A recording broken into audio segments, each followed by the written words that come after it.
In this video, my goal is to be able to give you all the information I can in a short, condensed amount of time, presenting you with all the training I've got from my BFA and MFA training programs to give you 7 quality acting tips to help you whether you want to do theater, film, television, whatever it is. The topics are all going to be covered here today. So point number 1 is going to be focused on relaxation and breathing. So as an actor, the last thing that we want to do is to be rigid and contained within our work, meaning we want to go and be relaxed. If you've ever gone on a date before, the date doesn't ever go so well when we're tense and we're not just being ourselves. The date is best when we're relaxed and we're enjoying the time that we're having with the other person. Well, the same thing is with our acting. If we can be relaxed with our characters when we're with our scene partners, that's going to come across in a very particular way compared to if we're not feeling relaxed at all. So one of the ways to start getting more relaxed for yourself is, yes, practicing your acting more on a daily basis, but also just focusing on your breath, how you're breathing. When we get nervous, our breathing tends to become a little bit more shallowed and tight and tense. But if we can start to realize, hey, okay, I'm feeling a little nervous right now. You know what I'm going to do? I'm going to go and change my breath a little bit more. I'm going to take more of a deep breath in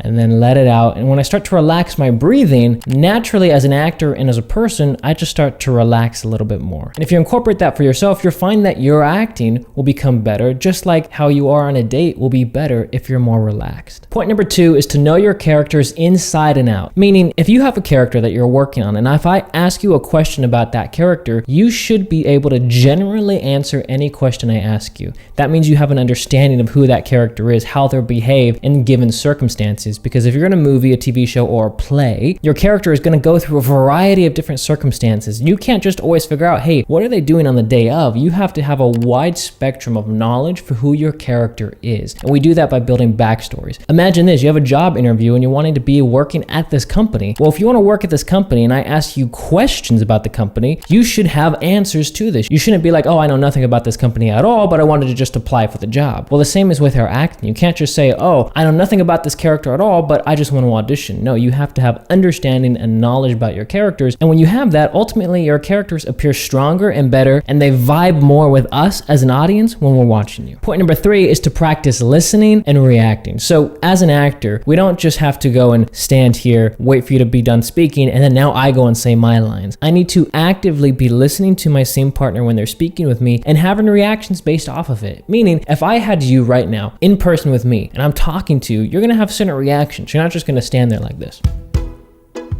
You're going to have something going on your face, in your body, in your voice. There's going to be some reactions happening based off of us vibing and being here as 2 human beings in a room. You need to remember that you must incorporate this into the scenes that you're working with. Now, in this day and age with self-tapes, that can sometimes be a little bit harder because you may not always have a person in the room with you. Maybe they're on the phone. But if you can, then try to have a FaceTime. Try to be able to look at them so you have somebody to look at. You want it to feel like you're talking to another person and you're having true and honest, real reactions. Sometimes something that can help is if you just put up a picture of a person next to your camera, if you're ever recording yourself and you find, oh, my acting, it doesn't seem real, it doesn't seem believable, look at a person. Because when we look into someone's eyes, we can sometimes trick ourselves to believing, okay, we're actually in the scene here, even if you just have a cutout of a picture of somebody. But if you have eyes to look at, it'll feel more realistic to the audience watching you. Point number 4 is to use your body language. So remember, even if you're acting on camera, it's not just always this. We're here.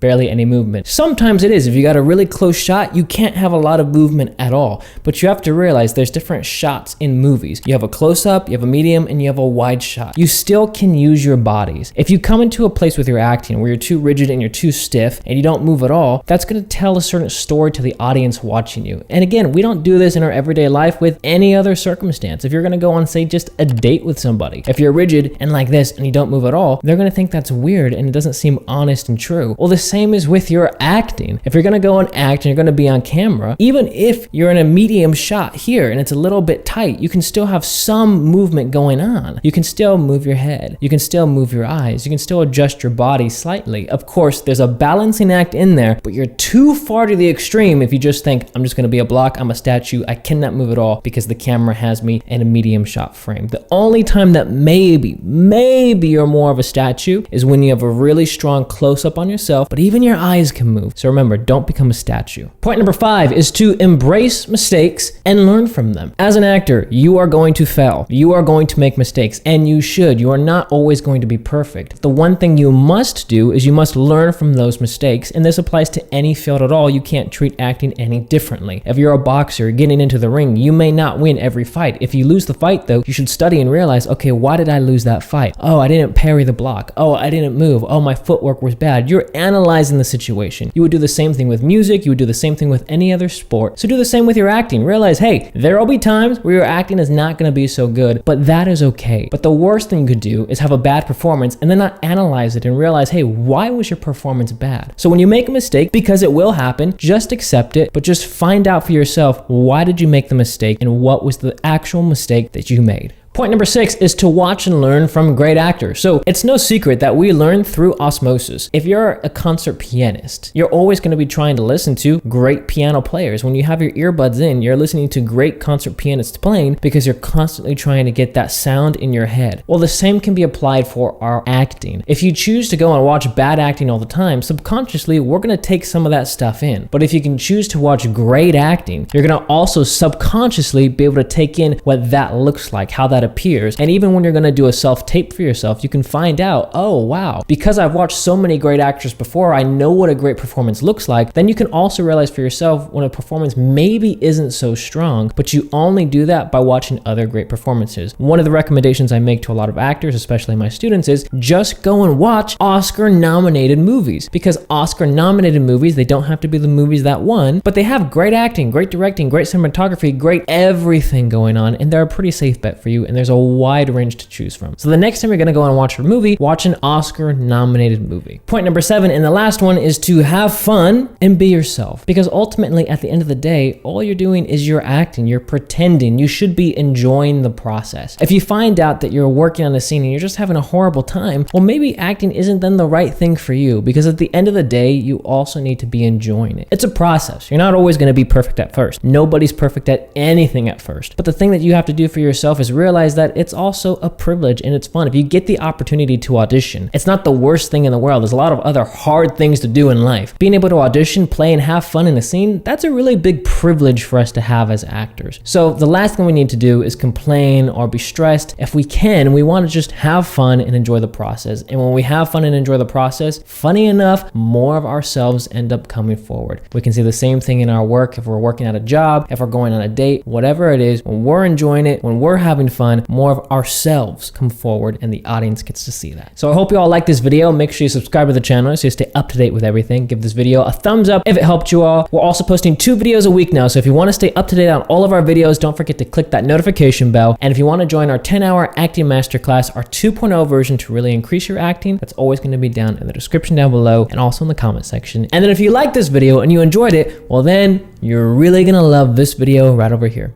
We'll see you there. Bye-bye.